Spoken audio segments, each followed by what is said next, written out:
एक बुढ़िया माई थी। उसके 7 बेटे और एक बेटी थी। बेटी की शादी हो चुकी थी। जब भी उसके बेटे की शादी होती, फेरों के समय एक नाग आता और उसके बेटे को डस लेता था। बेटे की वहीं मृत्यु हो जाती और बहू विधवा हो जाती। इस तरह उसके 6 बेटे मारे गए। 7वें की शादी होनी बाकी थी। इस तरह अपने बेटों के मर जाने के दुख से बूढ़ी माई रो रो के अंधी हो गई थी। भाई दूज आने को हुई तो भाई ने कहा कि मैं बहन से तिलक कराने जाऊंगा। माँ ने कहा ठीक है। उधर जब बहन को पता चला कि उसका भाई आ रहा है तो वह खुशी से पागल होकर पड़ोसन के पास गई और पूछने लगी कि जब बहुत प्यारा भाई घर आए तो क्या करना चाहिए। पड़ोसन उसकी खुशी को देखकर जल भून गई और कह दिया, दूध से रसोई लेप, घी में चावल पका। बहन ने ऐसा ही किया। उधर भाई जब बहन के घर जा रहा था तो उसे रास्ते में एक सांप मिला। सांप उसे डसने को हुआ। भाई बोला, तुम मुझे क्यों डस रही हो? सांप बोला, मैं तुम्हारा काल हूँ और मुझे तुमको डसना है। भाई बोला, मेरी बहन मेरा इंतज़ार कर रही है। मैं जब तिलक करा के वापस लौटूंगा तब तुम मुझे डस लेना। सांप ने कहा, भला आज तक कोई अपनी मौत के लिए लौट के आया है जो तुम लौट के आओगे? भाई ने कहा, अगर तुझे यकीन नहीं है तो तू मेरे झोले में बैठ जा। जब मैं अपनी बहन के तिलक कर लूँ तब मुझे डस लेना। सांप ने ऐसा ही किया। भाई बहन के घर पहुँच गया। दोनों बड़े खुश हुए। भाई बोला, बहन जल्दी से खाना दे, बड़ी भूख लगी है। बहन क्या करे, न तो दूध की रसोई सूखे न ही घी में चावल पके। भाई ने पूछा, बहन इतनी देर क्यों लग रही है, तू क्या पका रही है? तब बहन ने बताया कि ऐसे ऐसे किया है। भाई बोला, पगली कहीं की, घी में भी कहीं चावल पके हैं या दूध से कोई रसोई लिपे है? गोबर से रसोई लिप, दूध में चावल पका। बहन ने ऐसा ही किया। खाना खा के भाई को बहुत जोर नींद आने लगी। इतने में बहन के बच्चे आ गए। बोले, मामा मामा हमारे लिए क्या लाए हो? भाई बोला, मैं तो कुछ नहीं लाया। बच्चों ने वह झोला ले लिया जिसमें सांप था। जैसे ही उसे खोला उसमें से हीरे का एक हार निकला। बहन ने कहा, भैया तूने बताया नहीं कि तू मेरे लिए इतना सुंदर हार लाया है। भाई बोला, बहन तुझे पसंद है तो तू ले ले, मुझे हार का क्या करना। अगले दिन भाई बोला, अब मुझे जाना है, मेरे लिए खाना रख दे। बहन ने उसके लिए लड्डू बना के डब्बे में रख के दे दिए। भाई दूर जाकर थक कर एक पेड़ के नीचे सो गया। उधर बहन के बच्चे जब भूख लगी तो माँ से कहा कि खाना दे दो। माँ ने कहा, खाना अभी बनने में देर है। तो बच्चे बोले कि मामा को जो रखा है वही दे दो। तो वो बोली कि लड्डू बनाने के लिए बाजरा पीसा था, वहीं बचा पड़ा है, चक्की में जाकर खा लो। बच्चों ने देखा कि चक्की में तो सांप की हड्डियाँ पड़ी हैं। यही बात माँ को आकर बताई तो वह बावड़ी से होकर भाग के पीछे भागी। रास्ते भर लोगों से पूछते किसी ने मेरा गैल बटोई देखा, किसी ने मेरा बावड़ा सा भाई देखा। तब एक ने बताया कि कोई लेटा तो है पेड़ के नीचे, देख ले वही तो नहीं। भागी भागी पेड़ के नीचे पहुंची। अपने भाई को नींद से उठाया, भैया भैया कहीं तूने मेरे लड्डू तो नहीं खाए? भाई बोला, ये ले तेरे लड्डू, नहीं खाए मैंने, ले दे के लड्डू ही तो दिए थे, उसके भी पीछे पीछे आ गई। बहन बोली, नहीं भाई तू झूठ बोल रहा है, ज़रूर तूने खाया है, अब तो मैं तेरे साथ चलूँगी।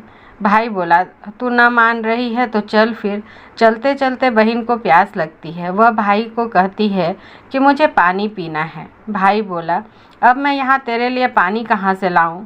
देख दूर कहीं चील उड़ रही है, चली जा, वहाँ शायद तुझे पानी मिल जाए। तब बहन वहाँ गई और पानी पीकर जब लौट रही थी तो रास्ते में देखती है कि एक जगह ज़मीन में 6 शिलाएँ गड़ी हैं और एक बिना गड़े रखी हुई है। उसने एक बुढ़िया से पूछा कि ये शिलाएँ कैसी है। उस बुढ़िया ने बताया कि एक बुढ़िया है, उसके 7 बेटे थे। 6 बेटे तो शादी के मंडप में ही मर चुके हैं, तो उसके नाम की ये शिलाएँ ज़मीन में गड़ी हैं। अभी 7वें की शादी होनी बाकी है। जब उसकी शादी होगी तो वह भी मंडप में ही मर जाएगा, तब यह 7वीं शिला भी ज़मीन में गड़ जाएगी। यह सुनकर बहन समझ गई कि ये शिलाएँ किसी और की नहीं बल्कि उसके भाइयों के नाम की है। उसने उस बुढ़िया से अपने 7वें भाई को बचाने का उपाय पूछा। बुढ़िया ने उसे बता दिया कि यदि वह अपने 7वें भाई को बचाना चाहती है तो उसे क्या करना है। सब जानकर वह वहाँ से अपने बाल खुले करके पागलों की तरह अपने भाई को गालियाँ देती हुई चली। भाई के पास आकर बोलने लगी, तू तो जलेगा, कूटेगा, मरेगा। भाई उसके ऐसे व्यवहार को देखकर चौंक गया, पर उसे कुछ समझ नहीं आया। इसी तरह दोनों भाई बहन माँ के घर पहुँचे। थोड़े समय बाद भाई के लिए सगाई आने लगी। उसकी शादी तय हो गई। जब भाई को सहरा पहनाने लगे तो वह बोली, इसको क्यों सहरा बांधेगा, सहरा तो मैं पहनूंगी, ये तो जलेगा, मरेगा। सब लोगों ने परेशान होकर सहरा बहन को दे दिया। बहन ने देखा इसमें कलंगी की जगह सांप का बच्चा था।